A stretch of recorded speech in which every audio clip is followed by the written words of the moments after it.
অনেক দিন পরেই দেখো সবাই ঘুরতে গেছে, আমি যাইনি। হ্যাঁ, কারা কারা গেছে দেখো। আর ঘুরতে যাওয়া মানে কিন্তু সাথে যে ব্যাগ থাকবে না তাই কি হয়, সবার সাথে কিন্তু ঘুরতে যাওয়া মানে ব্যাগ সবসময় কিন্তু ক্যারি করবেই সবাই। সে যাক প্লেনে, যাক ট্রেনে, জাহাজে, আর নৌকো ঘাটে। এটা কিন্তু খুব একটা মানে বিশাল ভালো লাগে যে যে যেখানে যায় সবার সাথে এখন কিন্তু একটা ব্যাগ কিন্তু সবাই ক্যারি করে। আগে যেটা ছিল না, সবার হাতে পার্স থাকতো, পকেটে মানি ব্যাগ, কিন্তু এখন সবার কাঁধে, ছেলে বলো মেয়ে বলো, সবার কাছে কিন্তু ব্যাগ থাকে। আর এইটা হলো গঙ্গা মাতা। হ্যাঁ, এটা গঙ্গা মা। এই মায়ের বোটে চড়ে কিন্তু যাচ্ছে এক জায়গাতে, কোথায় যাচ্ছে, নৈহাটি। নৈহাটি যাবে, তার জন্য কিন্তু এই যে গঙ্গা পার হবে। পুল থেকে দেখতে পাচ্ছি জাহাজে উঠে গেছে। সরি, জাহাজ নয়, এটাকে কী বলে, ট্রলার না ট্রলার কী বলে, যাই হোক হবে বোট আমাদের ভাষায়। তো বোটে উঠে গেছে, আর বোট কিন্তু ভরা হলে চালু হবে। আর বোটের কি সুন্দর ব্যবস্থা করেছে, চেয়ারগুলো এখন যেন ট্রেনের মতো নতুনভাবে কিন্তু করেছে, যেন ট্রেনে বসে ওরকম দু সাইডে করেছে, বেশ ভালো লাগছে দেখে। আর আগে আমরা যেতাম পাটিয়া বিছানা থাকতো, পাতা থাকতো সাইডগুলো, আর মাঝখানটায় কিন্তু বসতে হতো এমনি।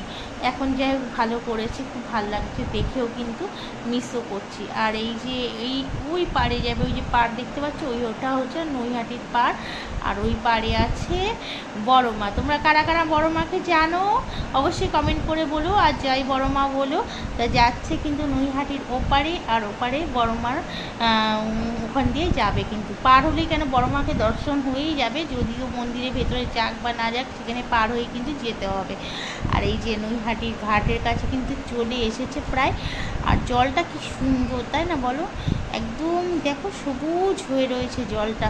জানি না, হ্যাঁ সবুজই হয়ে রয়েছে, কেন গাছের রং কিন্তু সবুজ, সেই রংটা তো চেঞ্জ করা যায় না, কিন্তু ঘোলাটে। এই যে একটু দূর থেকে সবুজ সবুজ মনে হলেও কাছে কিন্তু জলটা ঘোলাটে। আর গঙ্গার জল ঘোলাই হয়, কথাতেই আছে না, গঙ্গার জল ঘোলা ভালো আর যাদের মেয়ে কালো ভালো। তাই হচ্ছে গঙ্গার জল কিন্তু ঘোলায়, গঙ্গার জল কিন্তু কখনোই পরিষ্কার হয় না। হ্যাঁ, তবে ঘরে যদি ভরে রাখা যায় গঙ্গার জল, জানি না কেমন যেন ওই জলের মতন পরিষ্কার আবার কোনো জল হয় না। কেন আমরা ভরে নিয়ে আসি, পুজো টুজো দিই, তখন যেন ওই জলের মতন পরিষ্কার জল কিন্তু আমরা দেখতে পাই না, এটাও কিন্তু সত্যি কথা। যাই হোক দেখো, ট্রলারটা চলে এসেছে, আর চলে এসেছে এই পাড়েতেও। আর এবার শুধু পারাপার হওয়ার পালা। ওই পারে ছিল ব্রিজ, এই পারে বসে ব্রিজ, ব্রিজ পার হয়ে যেতে হবে। তাও একটা ভালো দেখতে, কিন্তু খুব সুন্দর লাগছে।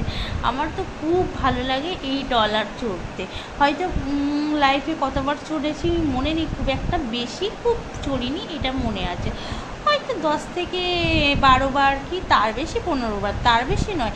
কেন আমার বিয়ে যখন হয়, বিয়ের আগে একবার ফার্স্ট টাইম চড়েছিলাম, আর বিয়ের পরে মনে হয় 2-3 বার যাতায়াত করেছিলাম, আর একবার মায়াপুর গেছিলাম, যেটুকুনি মনে আছে। চলো আবার নেক্সট ভিডিওতে আসছি, বাই।